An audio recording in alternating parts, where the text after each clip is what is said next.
안녕하세요. 미국주식으로 은퇴하기 미주은입니다.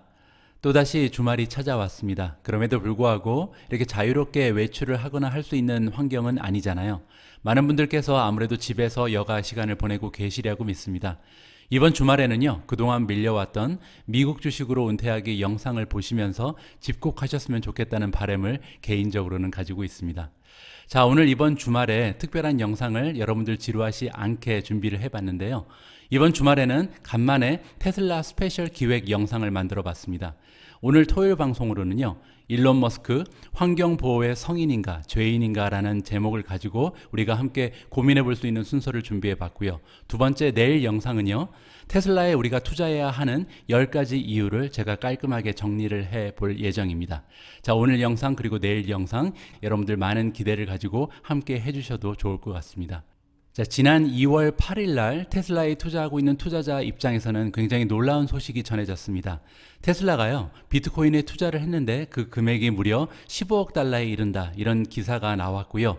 더불어서 또 테슬라를 구입할 때 그 결제 수단으로 비트코인을 받을 수 있다라는 소식이 전해지면서 많은 사람들이 깜짝 놀라는 이런 하루가 됐습니다.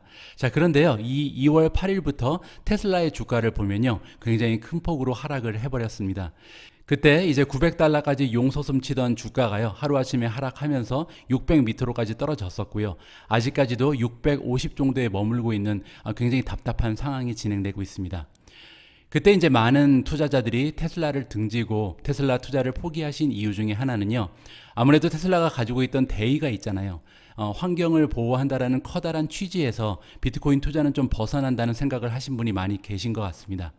물론 업계에는요, 예를 들어서 캐시우드처럼 아니다, 비트코인의 투자는 장기적으로 봤을 때 오히려 환경 친화적인 에너지의 활성화를 이끌 수 있다라는 주장을 하는 전문가들도 있습니다.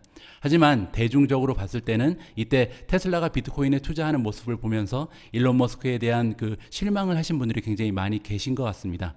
자, 그래서요, 오늘 7월 10일 토요일 방송은요, 일론머스크 환경보호의 성인인가 죄인인가라는 제목을 가지고 함께 고민하는 순서를 준비해 봤습니다. 자, 이 주제를 가지고요, 굉장히 잘 만들어진 영상이 있어서 여러분들과 함께 시청하면서 이 부분에 대한 고민을 해보도록 하겠습니다. 자, 그러면요, 바이러스 때문에 조금 우울하지만 그래도 미주은이 있어서 즐거운 토요일의 영상 바로 시작합니다. Overall, would I say that Elon Musk is good for the environment? On balance, I just don't know. I have no idea. What he has done to popularize the electric car, you can't take that away from him. That's massive. At the same time, you can't ignore the fact that Elon Musk has done a lot to make clean energy sexy and exciting.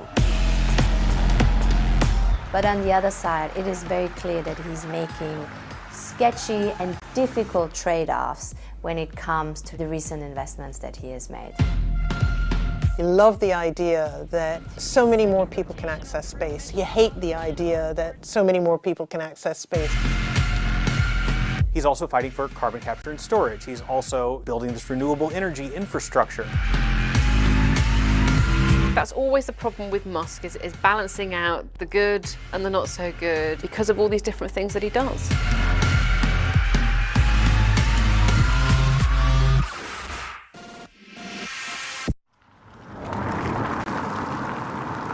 If we're talking about his biggest contribution to the environment, the disruption of the auto industry and the popularization of the electric car has to be the number one. Tailpipe emissions represent a large part of the carbon emissions that are warming the earth faster than we need it to be warming. So the fact that he has made the electric car viable and popular means a lot.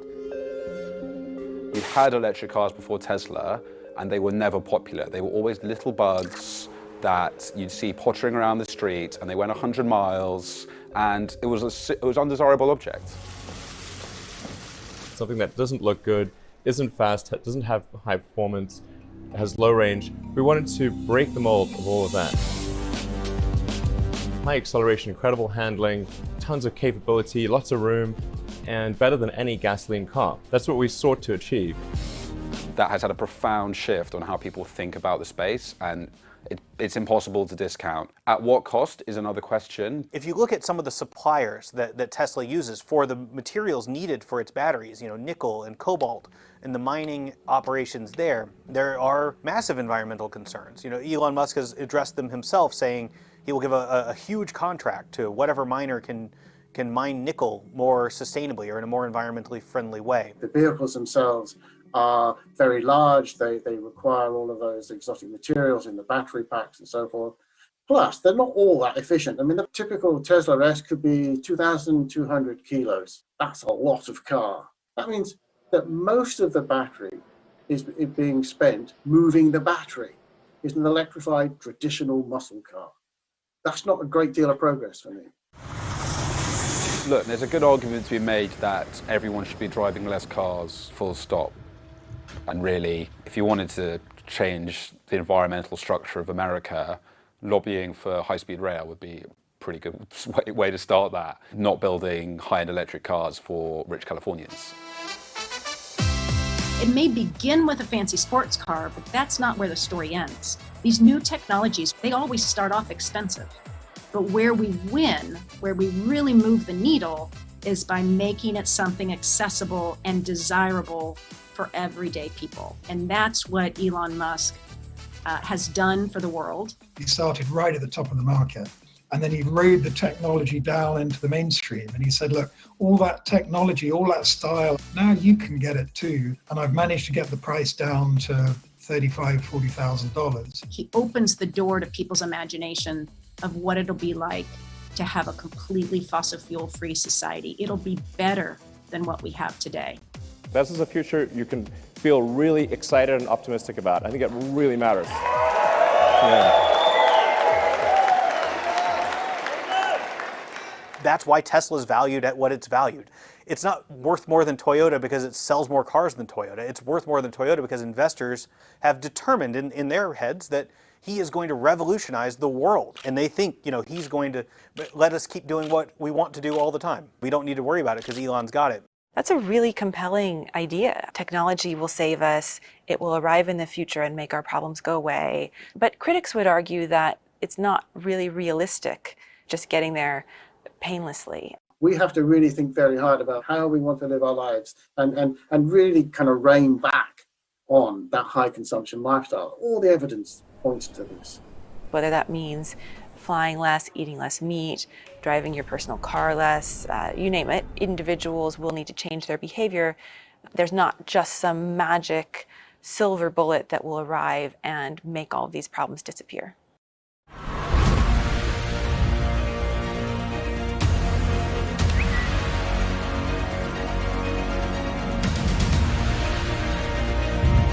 So in January, Elon Musk announced the X Prize for carbon capture. They're going to offer $100 million to whoever wins this, and the goal is to try to pull carbon out of the atmosphere.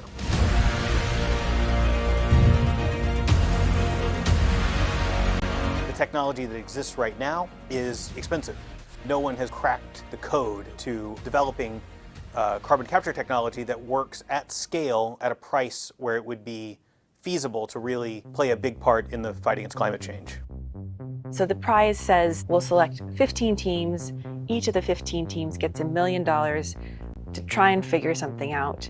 And then at the end of the process, in 5 years, the winner gets 50 million, there's runners up, etc. It's the largest private incentivized competition ever launched, and the level of interest is very high, and it has created a whole new buzz in the climate tech industry.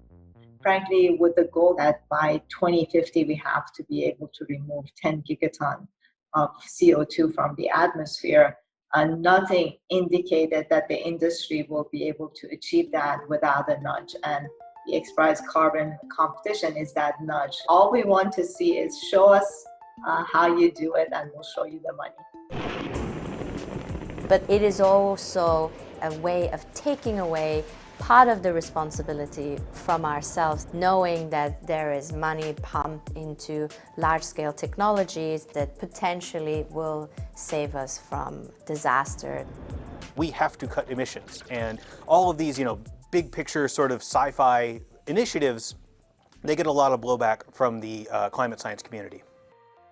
Some people have even told me what we're doing is slowing down progress of those industries to make it change. But I always say, when your house is on fire, you can't just sit there and watch it burn down with the hopes that someone will come out and put out the fires. We've been waiting for that to happen for too long, and if we don't make this move now, it will be too late. We need to consume less, first and foremost. That's absolutely a truth.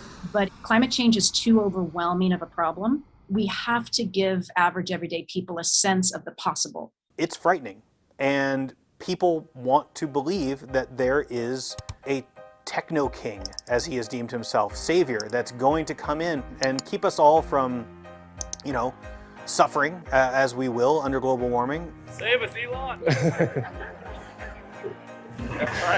What's really important for people to understand is that humans are going to still need to move themselves and their products around through technology. And so we need electricity. We're in vertical climb on CO2 levels.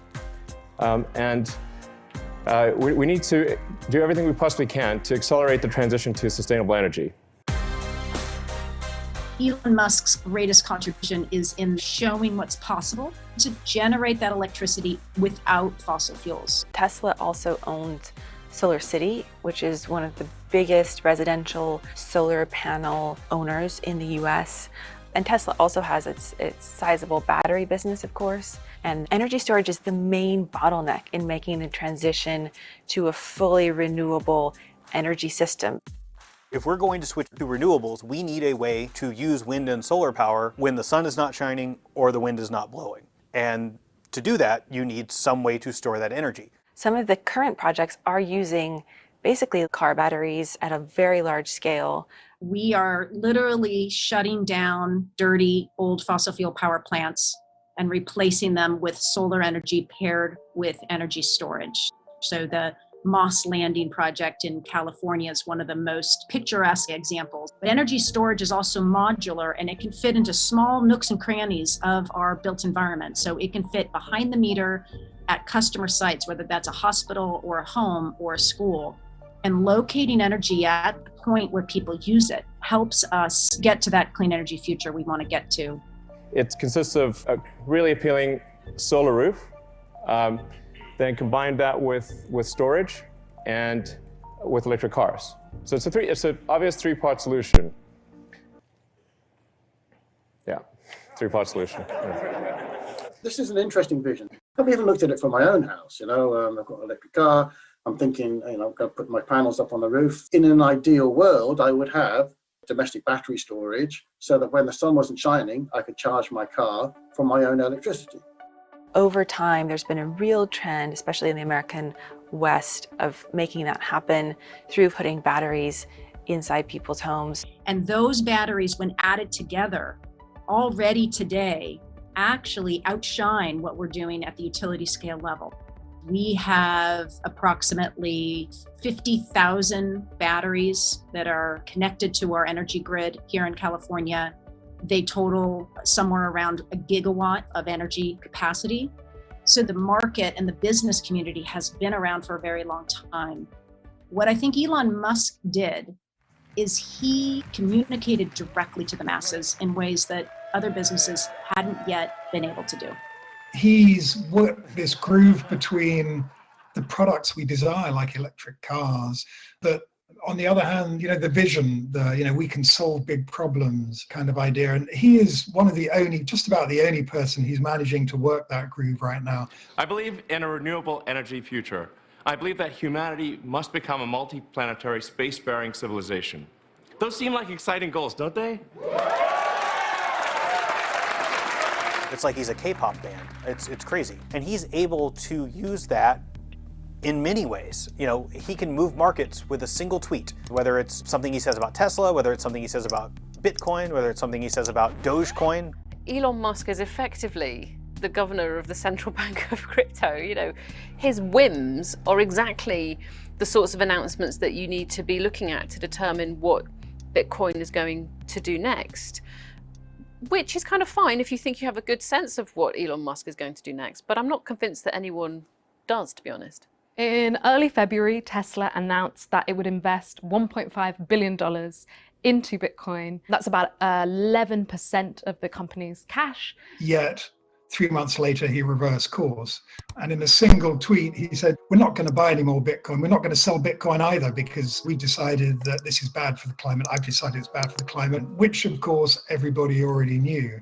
With 70% of global Bitcoin production being positioned in China, where the grid is very much relying on dirty coal, the production of Bitcoins in itself produces as much CO2 as a small country. And compare it, for example, to Visa, each Bitcoin transaction uses the same amount of power as 436,000 Visa transactions. So it's hardly environmentally friendly. Since this announcement in February that Tesla was loading up on Bitcoin, the shares have fallen about 20%. And in part, that's because for a lot of investors that I speak to, this Bitcoin moment was a bridge too far. Ultimately, when you're buying $1.5 billion worth of Bitcoin, you're not really concerned with the environmental footprint that goes with it because the numbers are just so stark. You're much more looking at profit. You know, people suspect maybe that's what he's in it for. Is he just talking prices up and down? Is this just one big market manipulation? On the other hand, of course, you can imagine him thinking, well, this is part of the long-term future I'm building. More efficient, scalable, fast-working, and decentralized transactions. The idea that money could simply be turned into bits on computers, and not anybody's computer, not some central bank's computer, but our computers, that it's a completely decentralized thing that's a bit of shared code between anybody who wants to use it, is an incredibly revolutionary and liberating idea for someone like Musk. So it might just be about, speculation and making a lot of money, but it could also be an indication that that is how he sees the world moving. And not just this world. He really does believe that humans will be on Mars, and when they get there, they certainly won't be taking their earthbound currencies with them. They won't be taking any of the institutions with them. 3, 2, 1, ignition. We have liftoff. I think it's important for the long-term preservation and ultimately the expansion and extension of the scope and scale of consciousness and the long-term probably survival of humanity and life as we know it. We must become a multi-planet species. One of the most curious things about Elon Musk's vision for the future is that he really believes humans will come to colonize space. It may be that he is more interested in the sustainability of humankind than the sustainability of the Earth, which is why he's creating this lifeboat. But I think an easier way to sustain human life is to sustain the planet we are on. Executing Plan B will compromise Plan A because already the footprint is not going to be environmentally friendly. If you look at, for example, the rockets, how great is that for the actually quite fragile coastal regions where these rockets take off from and not infrequently explode? The challenge is that rockets burn a lot of fuel, emitting CO2 and lots of other things high into the atmosphere, and that's a problem. When you see these things take off, you often see a gray or a white plume in the lower atmosphere. That's because it collects water typically, so it's whiter. But then there's this middle region where it's fairly dry and there's not a lot of oxygen, of course, up high. And then that's where you probably get a lot of unburned things, or you deal with the formation of sooty things, which we call black carbon. The soot particles can collect and accumulate in the stratosphere, and there are a lot of questions about, as they absorb the sunlight, then to what extent do they contribute to warming? This minor player, this 1 or 2%, is 100,000 to 1,000,000 times more absorptive to solar energy than the carbon dioxide itself. And we can't tell you what the impact is. They're only beginning to do those studies, partly because we don't launch that many rockets, every year. And there's a lot and they're growing fast, but ultimately, compared to a lot of other sectors, the sector is relatively small in terms of actual carbon emissions. But what we're living through is is the opening up of space. And it's very hard to exaggerate the impact of SpaceX in creating what we think of today as the commercial space industry. Lower cost means more launches. Between 2010 and 2019, there were on average about 260 satellites launched a year. Well, on average over the next decade, Euroconsult expects us to see about 1,250 satellites launched a year. People haven't really thought about the impact of all of these rocket launches to get the satellites up into orbit, or indeed about the re-entry of the dead satellites as they come to the end of their life. They fall back into the Earth's atmosphere and burn up. You know, this isn't too dissimilar from the way we've treated our own planet. You know, let's do something that's convenient and then we'll think about cleaning it up later. That kind of premise is the idea that's actually driven a lot of natural destruction and a lot of environmental degradation throughout history. The last thing I want to see is for people to be scared that environmental analysis of rockets is going to somehow shut down commercial rocketry. I mean, that has its own negative effects. When you look at space technology, I think people just think we have so much problem here on Earth. Why are we even doing anything in space? What they forget is so many technologies around us is because of the fact that we wanted to explore space. What we've accomplished as humans in my lifetime is unbelievable. I've been at Cape Canaveral watching a space shuttle take off. This is hope and this is beauty, and our job here isn't to stop things from happening. Our job is to make it better. There's a lot we don't know. But also this new space rush that we have now is hugely beneficial to us in terms of tracking the impact on the climate of carbon emissions, of deforestation, of lots of things that are going on the planet that we had no idea were happening before. So this is exactly the type of issue that is going to drive a wedge, you know, between Musk's fans and enemies, if you like. Hey everyone. He certainly, if nothing else, has faith in innovation. He embodies the Silicon Valley mindset that we can disrupt our way to a better future. For them, it's a silver bullet towards everything is finding a technology solution, which in itself, at the end, is only part of it. With new technology, there's always a kind of love-hate relationship. You can't escape the fact that Musk is a very divisive character. But if you don't have creative destruction, you never move forward. There's a lot of problems in the world, but if we don't have things that inspire us, what's the point of living? He doesn't just invent things for the sake of disruption. It has a purpose, and his purpose has been to create a more sustainable lifespan for humanity. If you're talking about taking emissions to nearly zero, you need wealthy billionaires and millionaires to splurge on fancy electric vehicles, just like you need federal governments to spend on better infrastructure for public transportation. It's all useful, and I think that probably outweighs some of his more questionable environmental choices, at least for now.